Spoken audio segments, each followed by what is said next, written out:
તો બાપ તમારા પુણ્ય બળ હોય પુણ્ય હોય ત્યારે કુળમાં આવા જન્મે છે. હવે તમે એનું પસાર અહીંયા બેઠેલા 100 વર્ષ પછી એકય નહીં હોય.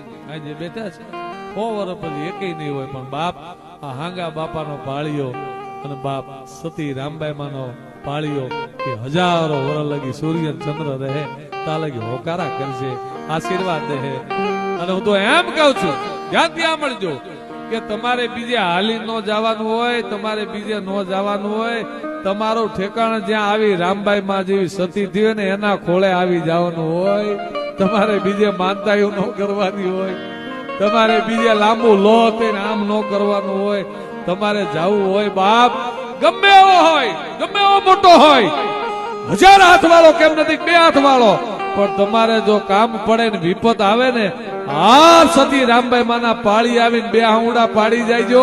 જો તમારું કામ ન થાય ને તો આ સારણ બોલ્યો